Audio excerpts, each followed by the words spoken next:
Okay, so what I've done here is I've used masking tape to tape down 3 samples of each of my fabrics. And I've made sure to pull them tight so that there's no wrinkles or what we call bagging, because those will change our results. And what I'm going to do is I'm going to take my sanding block and my sanding paper, I'm going to wrap it around the sanding block like that, and I'm going to run the sandpaper down the cloth, and I'm going to count how many strokes of this it takes until I can see the board through the fabric and there's a hole. And then I'm going to write that number above. This will tell us how durable the fabric is. The more strokes, the more durable. Now, it's important to do 3 of each so that we get an accurate answer. If we only did 1 and there was a mistake, that could give us misleading results. So we're doing 3 and then we're going to average the number out for the bottom.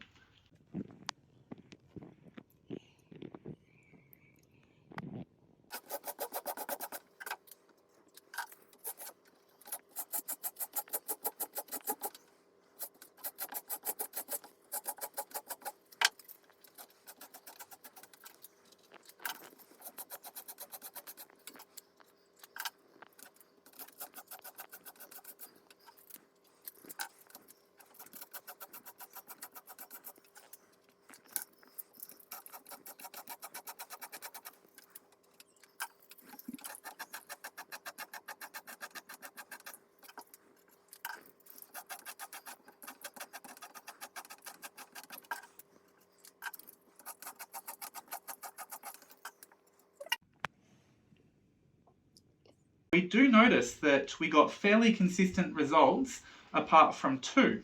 This one, something went wrong, I'm not sure what, and this one tore quite early because it had a little bit of bagging in it. Now it's lucky we did 3, otherwise this one would have looked far more durable than in reality what it was. Same with this one would have looked a lot less durable than the other 2 show it was. Okay, so today we're going to be doing some burn tests. I'm in a well-ventilated room because this does produce some smoke, and obviously we don't want to be inhaling that all the time.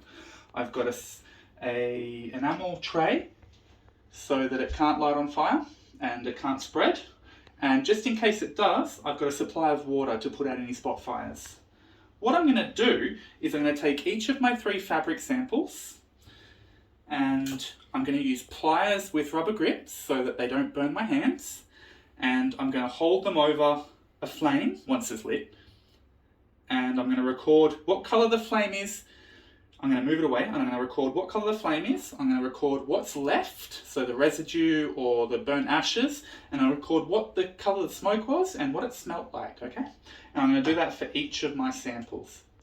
Alright, so now I'm lighting my candle. I'm being careful not to touch the flame and get too close. And I'm putting the gas out.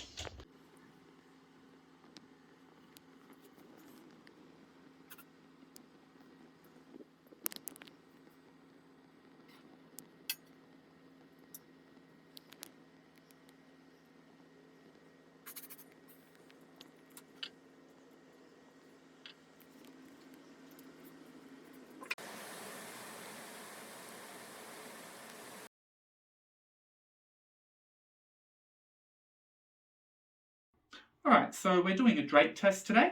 I've got my wine glass, I've got my light directly above my work to cast a shadow on it. I've got my circles of fabric and I've got my cardboard circles and a pin.